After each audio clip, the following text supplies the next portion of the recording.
There is no formula. Anybody that is, and I'm on a journey. I have not achieved anything of noteworthy significance, but I think I'm on a journey with the kinds of talent that I have around me that we're on our way to doing something meaningful. But I don't think there's a template or a formula. And it's our deepest desires to find a formula and just cook with that recipe. And that's exactly what the opposite of what innovators do. But I'll tell you what I subscribe to and what I found as a common thread of what other folks like Rudy Carson and Joe Giacovini and others that I worked with that I admire, and people like John Latourette and others that I've seen as a common thread among them. I think the amalgamation of three philosophies, the Western, the African philosophy, and the Eastern philosophy, if you execute perfectly, then that is a path towards success. Here's what I mean by that. Western philosophy since the days of enlightenment has been, I think, therefore I am, right? And the two elements of refining, I think, therefore I am, is knowledge and identity.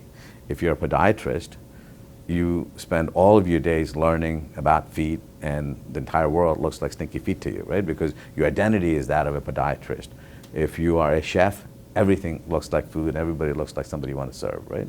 So your identity and the knowledge that you accumulate is what Western philosophy is obsessed with.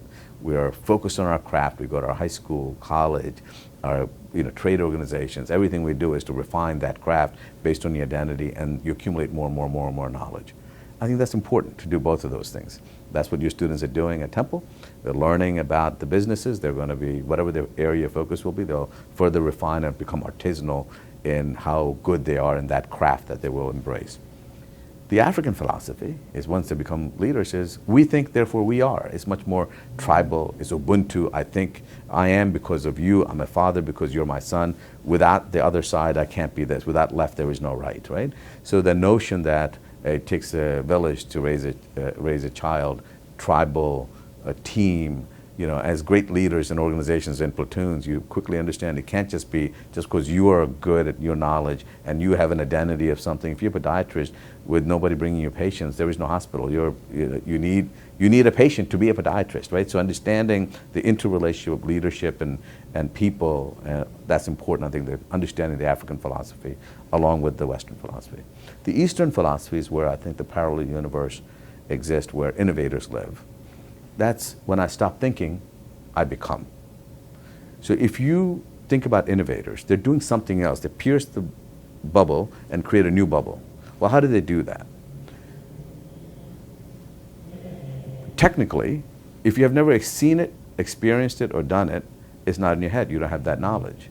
Most of us, if you're further refining the knowledge, all you're doing is recirculating the same air again and again and again. When innovators stop thinking with a blank canvas, and when they become, is because they are no longer repeating what others have done. They're doing exactly the opposite and finding hidden meanings and connections in disparate data that nobody else can see, but they see cross-connects. But how do you do that as an art form, right? One way you do that is to intentionally shut down the channel of identity and knowledge and rely on your silos of memory. Go inward and ask the most fundamental questions that somebody deep in the industry will not ask. They would be, for example, a wheel. Wheel has been existed since Byzantine time, but nobody until the 80s thought about putting it on a luggage. They took the luggage, put it on carts, and put it around. Somebody put it on wheels, and then still 20 incremental innovations later, now you finally can sit on it, zip around in it. But an innovator stopped thinking, said luggage, should have a wheel, was when he stopped thinking and became, right? When you finally just close your eyes, you see more. And I think combination of all of this, Western, I think therefore I am African, we think therefore we are Eastern, when I stop thinking I become. You combine those three, that's a powerful combination. Thank you very much. Thank you, Dan.